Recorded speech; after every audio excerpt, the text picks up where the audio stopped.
Hi, everybody, and welcome to episode 51 of the Circle of Fellows, IABC's monthly broadcast panel discussion, where I join four of my fellow fellows from the International Association of Business Communicators for a conversation on a topic of interest, we hope, to communicators.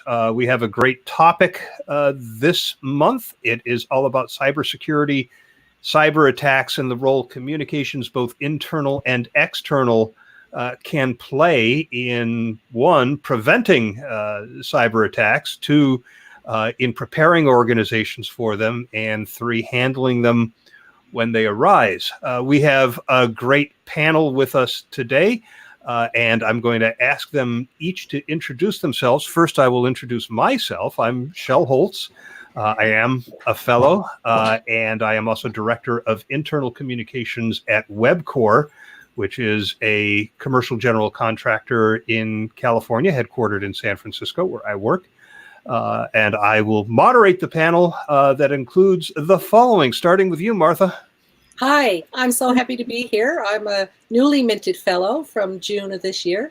I live in St. John's, Newfoundland, and I've done a lot of work with the small organizations and large corporate structures. And I'm looking forward to talking about this issue with my fellow fellows. Thanks, Martha. Sherry. Yes, I'm Sherry Rosen. I am recently retired from a major award-winning bank and financial services company where we dealt with these kinds of things. And my role was typically employee communication and crisis communication. And I'm looking forward to having this discussion today. All righty, and next is John. Thanks, Shel. John Deveny with Deveny.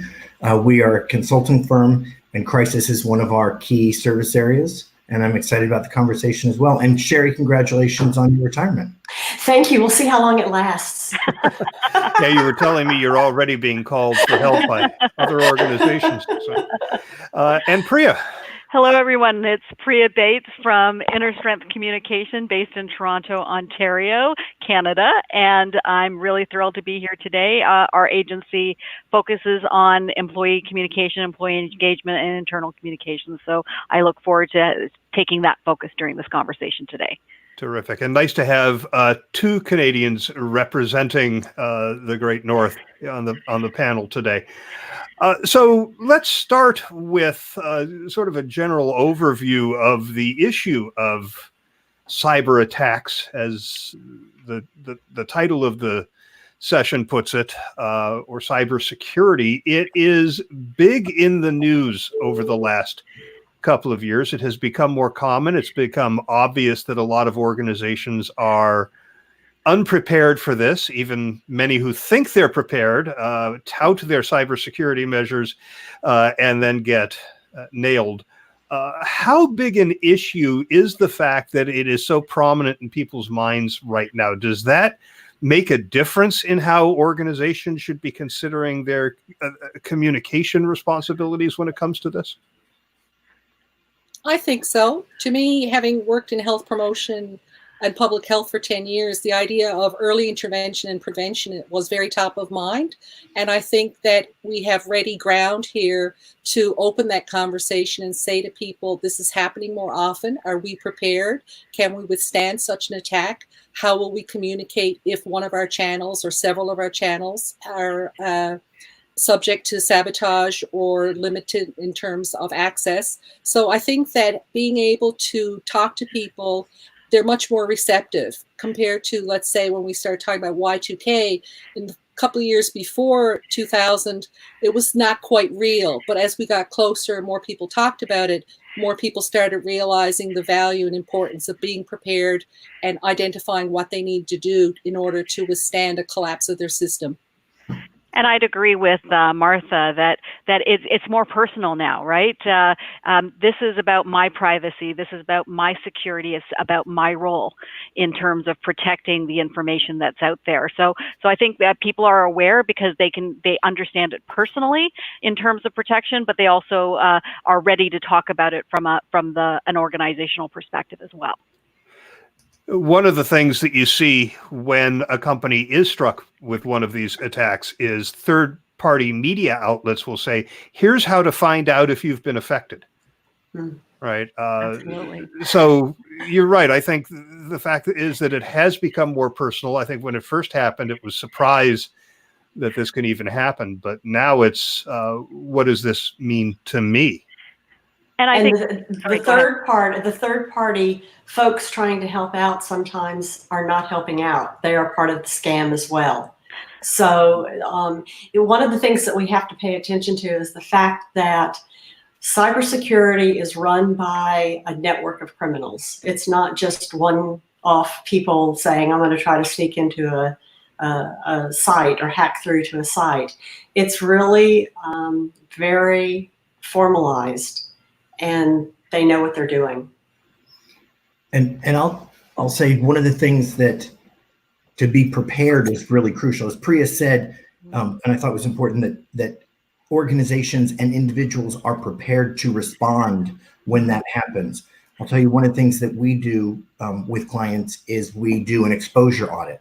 You know, how likely is an organization likely to be the target of a cyber attack or an activist activity or other things?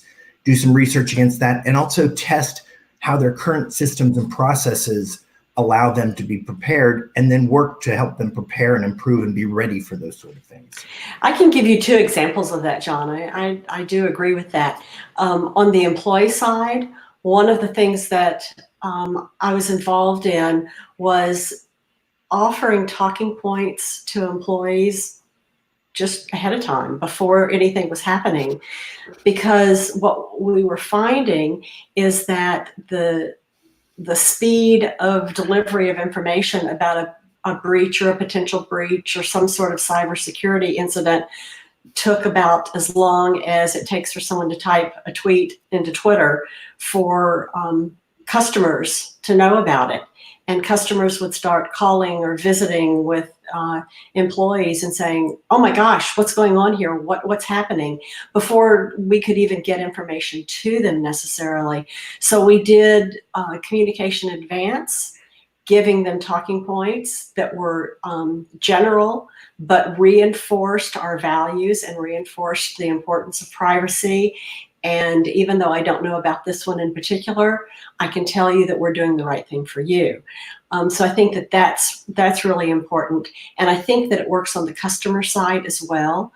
As you're in talking with your customers about the things that they can do and that you can do, let them know those things and let them know that we'll be in touch with them if anything happens, because so much of it is regulation driven now. You know, you have so many days before you have to report, or you have to handle it this way. And so letting people know in advance what it's likely to look like, I think helps. Well, let's take a look at the internal communication dimension of this to start. Interesting, I found one article that had done a survey of IT people, and what that found was that the top three concerns of IT organizations in companies when it comes to this, first of all, the inappropriate sharing of data via mobile devices by employees, the loss of mobile devices, you leave your phone on the counter at a Starbucks, and finally, the inappropriate use by an employee of an IT resource. So all of these are concerns about how employees behave. And I'm not sure how many internal communication departments are investing time and energy in communicating about these types of issues to employees.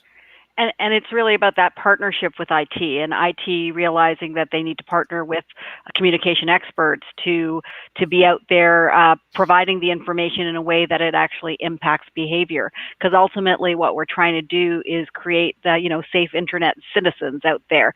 And if some of it's technology driven, the conversation I had with a friend of mine who is head of cybersecurity for a global company also included behaviors and taking a look at clean desk policies and making sure confidential documents weren't lying around.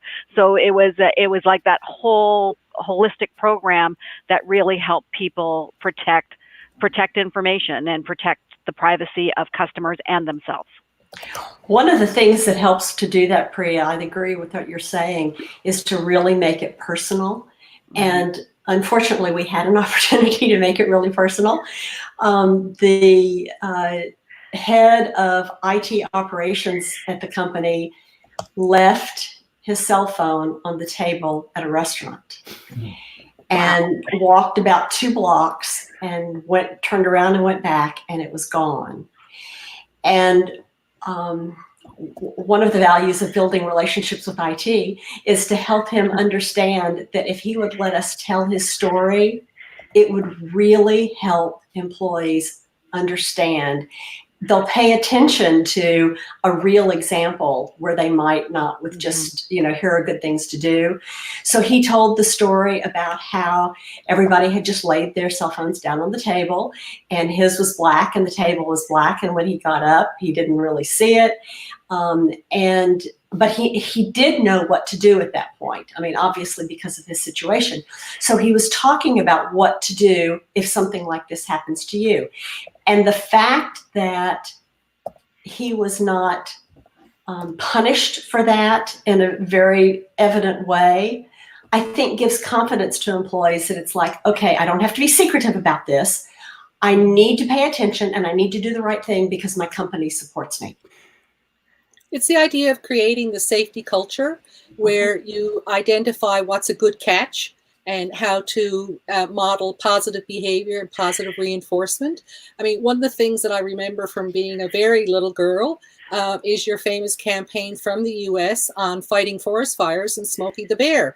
Only you can prevent a forest fire. And I think that when we communicate to employees, we need to look at them as the first line of defense in preventing breaches or preventing the opening where a breach may be possible. Because while there are often these crime syndicates that are looking to exploit weaknesses in systems, there are also many out there who are just opportunistic and, they see the phone on the table and they have an opportunity to get in somehow or some way. So I think that how we share that information in a positive manner to identify those good catches or those early interventions where you can mitigate a possibly negative result because he recognized he left a cell phone, he knew what steps he had to take.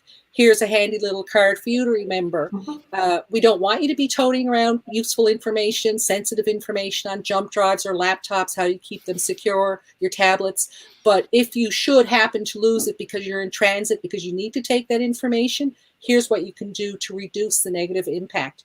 And support those employees who do come forward to share their stories, because there's a lot of shame and embarrassment in terms of ransomware and how companies are responding. People don't want to be seen as weak because then they feel that will further exploit, or give people an opportunity to further exploit the situation that's happening. I've been dealing a lot lately with the issue of psychological safety in the workplace. And Sherry, when you talk about people fearing that they're going to get in trouble because of this, and that leads them to not say anything, that's an issue of psychological safety. And I think, it's incumbent upon us as communicators, leaders in the organization, human resources, to be out there making the point that speaking up is what's going to be the safe behavior. That the real risk is when you don't say anything and then the bad things happen because we're not able to address the measures that we have to take in a timely way. Right. Let's talk a little bit more about this internal communications dimension. We have a question from one of the people watching in real time. Lana Collins asks, what do you tell employees as to how to protect themselves and the company when their actions can cause a breach? So we've been a little theoretical at this point. What do you actually tell employees about how to make sure that they don't cause a breach? I know the conversation that I had with the expert from a cybersecurity perspective was being kind of granular, like it's what to do, what not to do, not installing programs, file sharing, malware, spyware, or, fake phishing emails. I joked around, my husband's company sends him fake phishing emails from the IT department so that it's an education opportunity to say, oh, you shouldn't have clicked on that because this is what the result could have been. Those clean desk policies, it's really making it actionable. And providing those steps, and then talking more holistically about the why. There was a program at a company, this was back in the late 90s, if I remember correctly, where they were distributing floppy disks to employees once a week for 4 weeks, and each one had a video game that they had developed that was designed to teach employees about a different element of cybersecurity. And I thought that was a great idea. Who doesn't like to play a video game? This is before you could send it to them on their phones or their tablets, obviously. But I think there are a lot of ways to get this information out there without being boring about it. And I think that's one of the great risks is for most employees, this stuff is, oh my God, that's technology. I don't understand it. I don't care. Has nothing to do with my job. Building on what Priya has said, one of the things that we did was the same thing, sending an email and being able to identify who clicked. And it becomes a training opportunity because you can say, when they do click, instead of chastising them for it, but you can say, which of these red flags did you see in the email?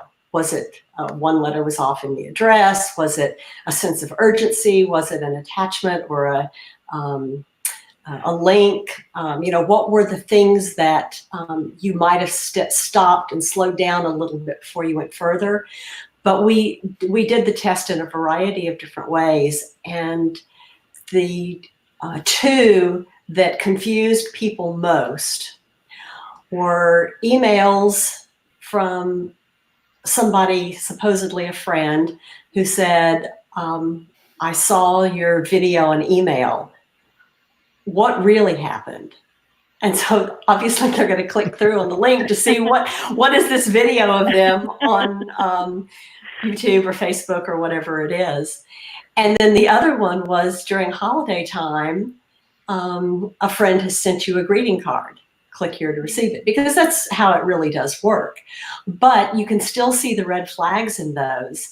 And one of the things that we were most proud of in developing our culture of security was how those numbers were really high when we first started out. And then after about 2 years, they'd gone from like 79% of people clicking to only about 11% of people clicking. And as we looked into it to find out what was making the difference, what we learned was that it was one-to-one communication with coworkers. They had gotten to the point where they would say to somebody, hey, I just got an email that said this. Did you get the same thing? And so they were supporting each other in staying clear of possible attacks. And you mentioned something really important, Sherry, about the red flags, because we may joke about it. I mean, I got spoofed on Twitter last year, and one of the things that my friend who alerted me to it said, well, I got this message and it was full of misspellings and bad grammar, so I knew it couldn't really be you. And but what I'm seeing when I look at some of the phishing things, they are becoming increasingly sophisticated, and they're becoming very clever in terms of how they word. So people are starting to think, oh, this looks somewhat official, or, so they don't really look all that closely to see the picky bits that set off the warning signs. And what I'm seeing now are organizations, when they do their onboarding for new employees, they go through a series of learning modules, and then there's a test at the end. And you have a couple of opportunities, and you get shown samples of different things, and you need to pick out the elements that could be your warning flags. And people like that because there's an element of gaming there where you can test yourself and improve. But it also creates the conversation afterwards when you meet with different people to say, did you learn anything new from doing that particular module? Is there anything I can help you with, or do you have concerns about? So extending the conversation after the formal or informal learning opportunity also really helps. One of the really scary things that is common is for somebody like in the accounting department to receive an email from the CEO, something that they don't normally do, so they jump when they see it. And the CEO in the email says, I'm out of town. I need to make sure that this payment goes through today. Here's the information. Will you please handle it for me? And what they don't normally do is check the email to see that somebody who they know has an email that is from Mike somebody, and the email that's actually there is Michael. And because this person is supposedly out of town and they need it right away, they act on it as opposed to picking up the phone and verify. And that's really, really critical, because there are big sums of money that get transferred around because of that. Well, there's one other issue that has arisen just recently, one of two more internal communications aspects of this that I'd like to talk about before we move to the PR and crisis side of this. And that is that there is now software that can spoof your voice. And there have been instances of people getting phone calls that sound like they're from the executive saying transfer this money, and because they don't have any reason to think that it's not, it's their voice, they go ahead and do it, and then the executives, I never told you to do that. Yeah. So it seems to me that there's a new challenge that we need to educate employees about, and that is not to accept the evidence of your own ears. And there needs to be some sort of two-factor authentication around instructions that you get from executives who just call you on the phone. Yeah. The other aspect of this I want to talk about comes down to employee engagement in the organization, or just doing the right thing, because there is a survey out there, it's been out for a while, that found 20% of employees would be willing to sell their company password into the company networks. 44% of those who would be willing to sell it would be willing to sell it for $1,000 or less. So they're going to sell the company's security really cheap. That's not something an engaged employee would do. So it tells me that, when we look at the low engagement numbers that Gallup and others promote, this is more than just wanting to make employees happy and productive. This is an issue of security. I think engaged employees don't steal from the organization. So you're never going to engage everybody, but if you're trying to convince your leaders to invest time and money on culture and the employee experience and the like, it seems this is one of the selling points. Would you agree? Absolutely. I mean, we talk a lot about Gallup, and we're usually focused on things like retention rates and do the survey, and the result is let's buy the picnic table. I say this all the time, that we don't actually solve the real issues, and the opportunity here is really about building relationships and managing conversations that build trust. Because if your employees trust you, you have a better opportunity to trust them as well. Right. And the last bit of data that I'll share with you, that this one really surprised me. I saw it for the first time when I was doing research for this episode, is that 20% of the employees who are targeted as a class of employee for these kinds of cyber attacks work in PR, marketing, and human resources. So I think possibly IABC and PRSA should be doing some communication out there. CPRS and the Chartered Institute of Public Relations in the UK probably need to be reaching out to their members and saying, did you know that our industry is a target for this kind of activity? John, you'll be pleased to know that we're going to move into the external PR side of this. And you talked about an audit, which I think is a great idea to assess your susceptibility to this kind of thing. Once you have the audit results in, what steps do you take to prepare for something like this, assuming that it's probably inevitable that somebody's going to try? And really it's building on what our three colleagues have mentioned about getting employees prepared. So one of the things that we do closely with clients is we prepare some specific employees. So we prepare the CEO so that she is able to respond very quickly. And we also prepare our trained spokespeople so that they are ready to handle a cyber attack or a cyber breach. So we have media training programs specifically to train the spokespeople. And then we have some programs and some tools that we prepare so that the CEO is ready to respond. When you look at some of the cyber attacks, time is of the essence. If we look, at the way P.F. Chang's and that breach happened, it was June 10th that P.F. Chang's learned that they had a cyber breach. And it was that same day, the very same day that Krebs on security broke the news. Now, Krebs is someone that you can plan to will know it before everyone else. But unfortunately, everyone knows that Krebs will know it. So that that same day, the 10th, USA Today, Forbes, Los Angeles Times, and then international media started picking it up. So it's so important to have your CEO and your spokespeople prepared because there's no downtime. And that lag of response created lots of problems. It created it for Target. It created it for Chang's. It's created for several of them. But I'm pleased to see that several people have really improved in what they're doing. We also make sure that the social media channels are prepared to handle it. Some of the things that we make sure that we have are, we found a video response from the CEO is a really good tool to be prepared to be able to shoot and have in place. And then what are the things that the organization is going to offer to the people that are affected? Free credit monitoring for a year, or a plan for proactive updates, emails to customers. And just the emails to customers is something that you can't wait until the crisis happens to be prepared.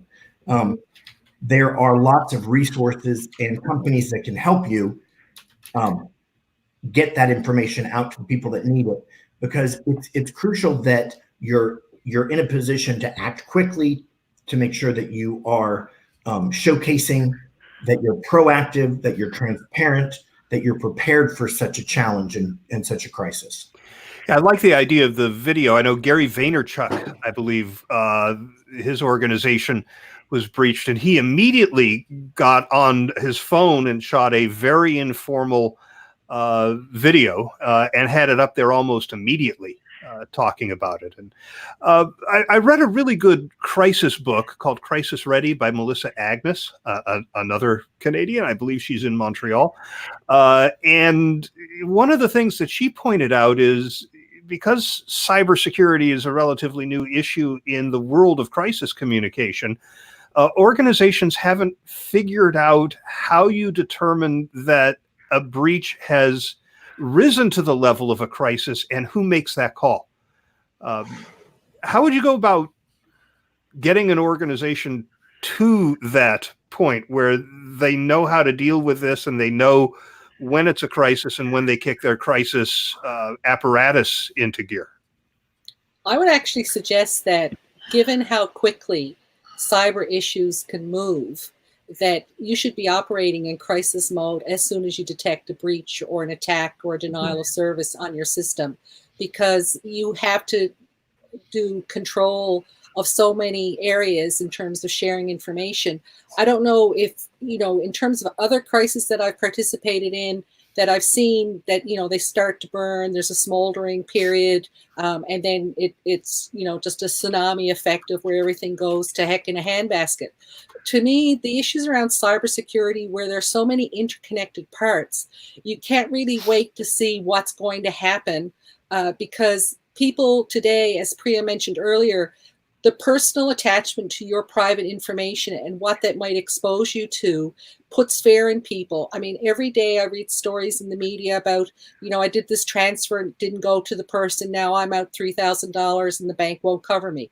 Or I raised a flag to the bank. I paid for my condo. It turns out the money went to the wrong bank account, etc. But there are other issues that are happening that you have to move quickly. And I think when you look at a recent example of the government in Nunavut, where all their computer systems were compromised, they are now trying to reformat 2,000 computers in their immediate area, plus another 3,000 across the north, and they can only work on 40 of them per hour. To me, they're already in crisis mode, and they have to enact that plan. Yeah, I would agree with you on that. I think that I think about crisis plans that I have worked on, everything from like a flu epidemic to a hurricane coming. You get ahead of it. You as soon as the forecast is that the hurricane might be coming to this area, you pull the crisis team together and start taking some actions and making some decisions about what needs to be done, who needs to be involved, who the audience is, and so forth.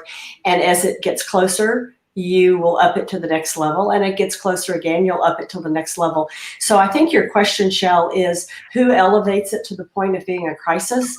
I think as soon as you see some sort of cyber threat, it's identified and somebody's working it. Now, whether it's a full-blown crisis yet, maybe it will be and maybe it won't. Right. And I just pulled up Melissa's definition of a crisis, and heaven knows everybody who works in crisis has their own definition. Sure. But she says it's a negative event or situation that impacts or threatens to impact stakeholders, the environment, business operations, the organization's reputation, and or the business's bottom line over the long term. Not a bad definition. So when you look at what's happening in your computer systems, there has to be some point at which you say what's happening there aligns with this definition. Suspicious activity. Do you really want to raise the alarm with people and have an impact on your reputation when it turns out to be nothing or something that your security systems were able to catch and prevent from causing any damage? So I do think it's important to establish that line that says this is the point at which we need to start notifying people. And John, I think one of the things you need to do is have a list of the people that you would notify. Is that part of the planning? That's part of it. And also when you have a large brand where the number of customers that may be impacted are in the thousands or tens of thousands, you really do need some outside resources to help manage just that piece. So to get to this point, we've talked about several things that are prepared, that we've our internal communications have prepared our employees, and we have messages for that. We've talked about media training our spokespeople and CEO. We need to have outside resources because you need to communicate with the people that have been or can be affected by it. Some of the things that, if we look at Home Depot or P.F. Chang's or Target or some of the other ones that we've learned, the video response from the CEO is a great tool. Having things in place that you're prepared to offer things that for those affected, like free credit monitoring. You want to plan to have proactive updates. The customer email, you'll probably need an outside resource for doing that. But also, Sherry mentioned, what we're going to do and how we're going to do it. So some of the things that we can learn and that we've adapted from instances that have already happened is make sure that you're communicating quickly. And cyber breaches are something that sometimes, international media may find out before they may be telling your customers before you do, and that creates a problem. Make sure to use really empathetic language to convey an appreciation and a sensitivity toward what the customers are feeling in their situation. Make sure that you're showcasing that you are prepared, you're acting responsibly and immediately in appropriate manners, that you have some solutions to offer. Again, showcasing transparency will be really helpful in this. And the way we communicate, that we're employing honest, timely, sincere communication with the people that are affected is really crucial. It's one of the things that my colleague in cybersecurity shared with me, and he said, and it's very consistent with what you're saying, John. Is it's transparency, providing all the information that's necessary, authenticity, explaining what happened, and an apology if that's necessary. That focus on protection. How quickly did you act to protect? Yes, there's a breach, but how quickly did you act to protect the data, the company, the customers, the clients, the employees? And then really focusing on reputation, which is because people will make decisions. So what are you going to do to restore that reputation and trust again? And having all those things happen and being prepared to have them happen as quickly as possible. The being prepared part is exactly right, Priya, because in the heat of the moment, your IT people are going to be scrambling so fast to get everything taken care of that they're not going to be in on the conversations about what to do. They have to be digging deep into the code or deep into the intrusion or whatever it might be. But that's a good role for communicators to play, is how do we handle this so that we're building or rebuilding the trust in what it is we're doing. And I'll tell you that how are we doing this? We look at we've developed some cyber activist management plans for clients, and part of it is that preparation is having systems or a plan in place that handles it before the attack or the breach happens, all the way to recovery. And we see that in 4 main areas, which are mitigation, preparedness, response, and then recovery. And the mitigation part of that is really explaining and making sure that you're doing an internal audit to identify any bad cyber hygiene issues that the organization may have. Before this program formally started, several of the panelists were talking about some examples of that auditing and preparation they do in advance. And then making sure that your workforce understands the dangers and risks that are out there, that you have things like 2-step verification in place. Another dimension of this that I was reading about is the need to have a channel in place where people who are affected by the breach can reach you. Yes. Everything we've been talking about so far is sort of one way, right? It's making sure that we're pushing the information out authentically and sincerely and transparently.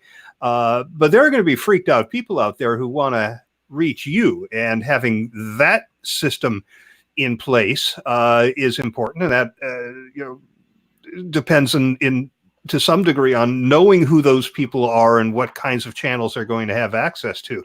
Are you going to open up an 800 number? You can open up a special place where they can send an email just about this. Are you going to do multiple things like that? And, Martha, you were talking about the ransomware, and if that affects your ability to be online, isn't it also important to have a site ready that you can bring up? Absolutely. Yeah. So because it's that idea of being prepared, and what John was saying in terms of anticipating the different scenarios. Where are the different points of connection where things can break down, so that you can come up with solutions or alternatives that allow you to share information and to connect with the key stakeholders who are affected by the result of you being cyber attacked in some way or form. And Sherry mentioned earlier how there are these third-party opportunists who want to take advantage of the chaos and confusion that can result. And then how do you make sure that you have those checks and balances in place so that your public can continue to be confident that they are talking to the right people and they're sharing their concerns and looking for solutions in the right manner. And so that, in the same way, if you have a dark site or if you have a couple of channels, you have different ways so that you're not reliant on one form or one particular mode of communicating, that you have alternatives and setting up. So a really great example was a number of years ago, there was a bank that experienced a collapse in their system.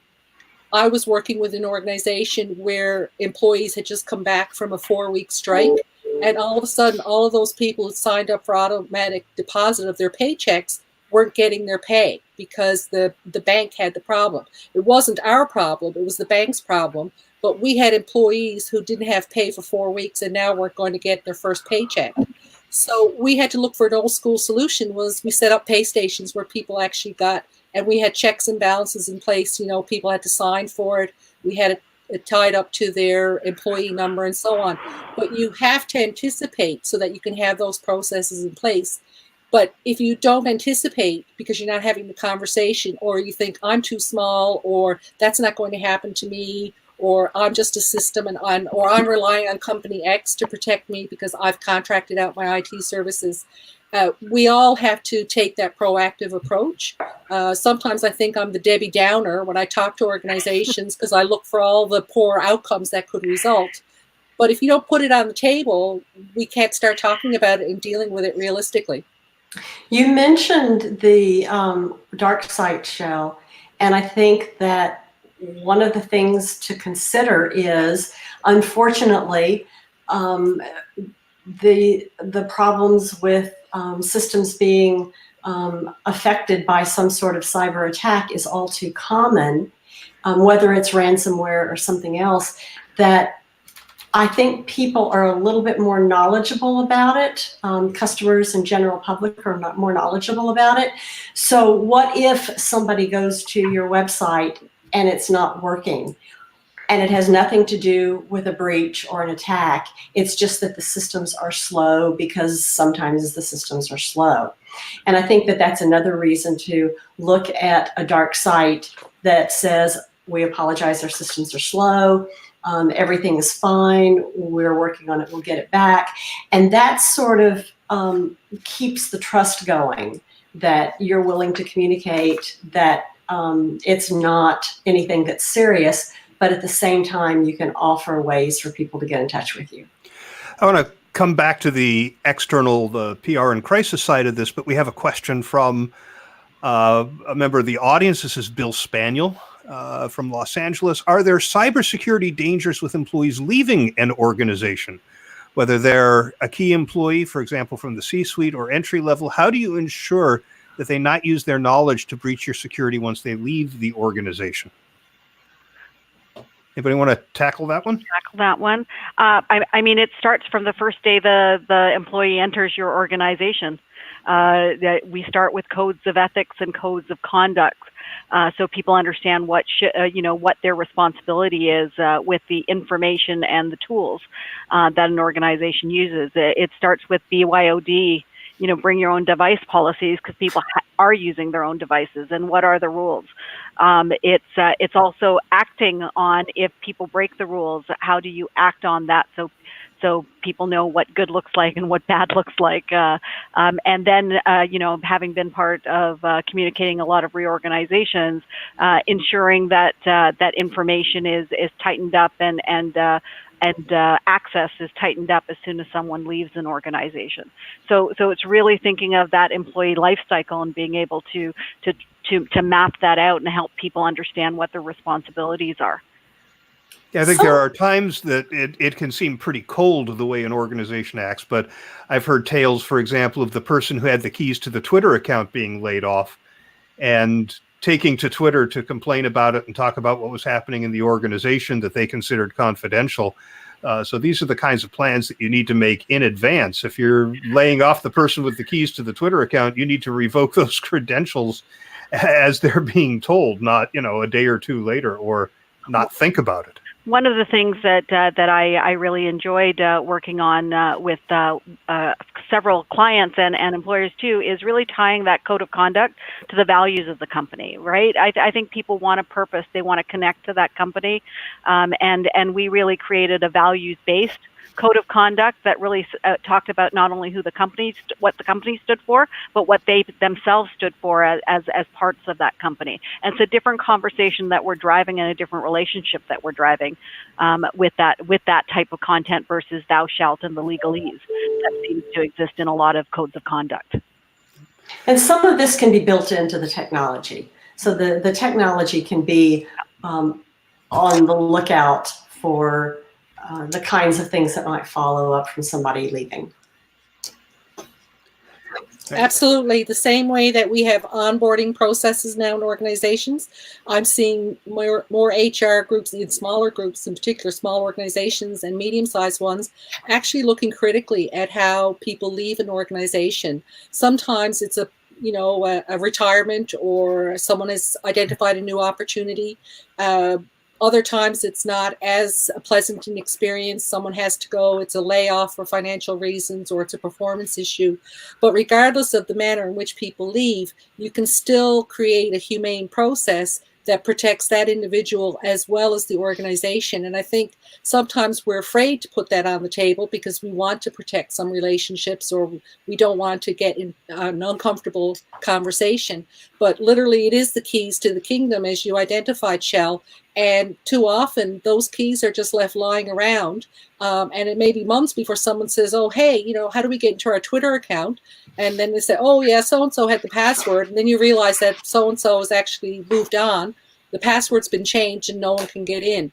So taking, again, that preparation and identifying what you need to do in a kind way, but also, a pragmatic way, because we want to be keeping our customers' information safe. We also want to keep our employee information safe. We want to keep our business interests safe.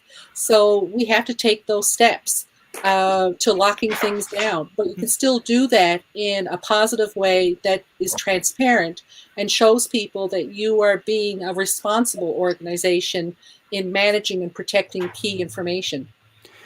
John, I read an article a few months back about a big company. It was in the article, so I'll just name them, Clorox, that blew off a request by, I think it was the Washington Post, to do an article about how a company that makes kind of boring products manages to stay in the public consciousness.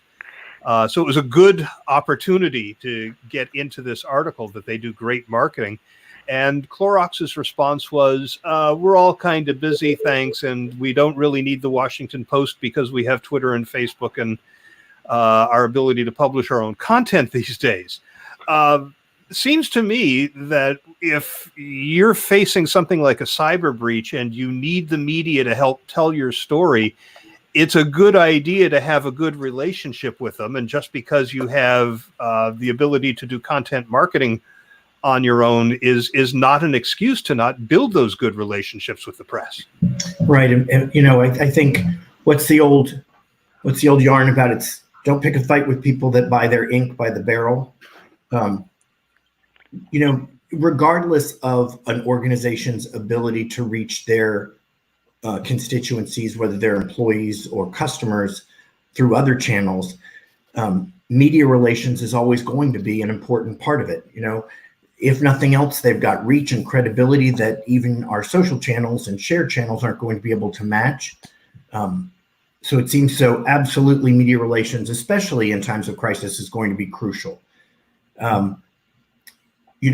Especially when we're talking about cybersecurity. In this situation, there have been so many instances where the media have learned more and known more about the situation because of Krebs and other resources than the organization itself. So it really highlights, when we're talking about cybersecurity and breaches, it highlights the fact that having good relationships and having good resources to work with the media are crucial. Because cybersecurity and the impact it has on organizations really has to do with survival of the organization. And that survival is key to what type of confidence the different constituencies have in your organization and in what it's doing and how it's doing it. Yeah, I'd like to raise another issue around transparency and speed of response and having a plan to reach out to stakeholders through multiple channels, including the media. You look at the Equifax breach, which is probably the biggest disaster we've seen. And it's not the fact that 147 million people had their data compromised. It's the fact that they took so long to tell everybody about this. And leaders, I think, tend to sometimes have a knee-jerk reaction when something like this happens, that we're going to protect our reputation by not saying anything while we investigate, as opposed to, as a number of you have already said, get this out there quickly. How important is it to get leaders on board before this happens? And how do you make sure that they adhere to that when the actual crisis hits? It's absolutely crucial. It's a matter of survival for most organizations. And to do that, it's doing the things that this group has been talking about. Having your internal resources in place, having good lines of communication internally, having spokespeople and your top people in the C-suite available and ready, training those spokespeople, doing drills in preparation, because the timing can be so short, and it's to a point of it being a cruel situation. But it has to happen quickly. It's a matter of survival. And then the one thing I will add is, I mentioned earlier when we were off this call that in some cases companies don't have a choice. So the European GDPR laws in the EU have those minimum protection standards, and you need to report an incident within 72 hours. Otherwise, you're going to be fined 4% of your yearly revenues, right? Like they're taking this really seriously, and you don't have a choice, and you have to be in compliance. And we'll probably see that happen globally more. John, you referenced drills, and I'm a big believer in drilling your crisis plan. Have you heard of anybody running a drill specifically around a cyber security issue? Yes, in fact, we've done some drills, and we've integrated it into other areas. Like when we have done media training for spokespeople, we've had very specific ones specific to cyber breaches and cybersecurity.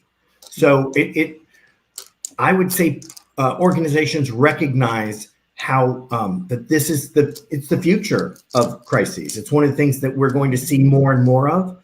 And I would say to some extent, and in some ways, it's a type of activism, because sometimes the breaches and cyber attacks aren't necessarily just for financial gain. It's to be disruptive. It's a form of activism or protest. Mm-hmm. And that really is the future of what we need to be prepared for. But so, yes, we've done drills in preparation, and companies are doing it more and more. It really does fit into, in general, the idea of drilling the crisis management, that it's highly possible that one of these activists will create a situation that is a diversion from getting into a computer system. And so they go together. Yeah. And Sherry, you were talking about the dark site. Should your website be compromised, having some place where you can communicate all of this. That is part of a concept called business continuity, that we are prepared to maintain operations when disaster happens, whether it's something to do with our networks or an earthquake or a hurricane or what have you. From the cybersecurity standpoint, though, because it is newer, hasn't been around as long as earthquakes and hurricanes, how much connection has there been between the teams that do business continuity and the communication team that's going to have to tell customers and partners and other stakeholders how we're going to continue to maintain operations in the face of this situation? Well, I can tell you in my situation, one of the things that I did was worked very closely with the business continuity team, and becoming part of the business continuity team. So working with them on all of the different kinds of situations that we have, and you learn a lot from that. And at the same time, being a part of a cross-departmental fraud and security team. So you get a firsthand look at all of the things that could be coming your way. So I think that it's something that communicators can take the initiative to do, to find out what in their companies is happening in these areas and become a part of it from the very beginning, so that when it happens, you're there. You know about it. You're one of the first ones to know about it in the first place because you're part of the team. Okay. I want to return to internal communications just for a minute, because business continuity doesn't just affect the people who are doing business with the organization, also affects employees.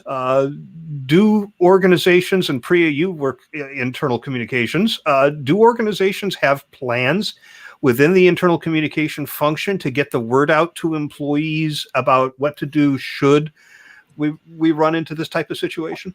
Absolutely. Like standard from a crisis planning perspective, internal communication in the past 25 years that I've been doing this has always had a seat on that business continuity and crisis planning team, going through regular. And every year it was always interesting that you started talking about natural disasters, but over the years you started focusing more and more on technology and the impacts that the lack of technology could have on your organization, so it's definitely something that we're a proactive part of, and it becomes extended on. But a lot of the foundational practices that you've built over the years come into play, and the key is knowing who your people are and who to call, and who needs to be brought to the table when something happens.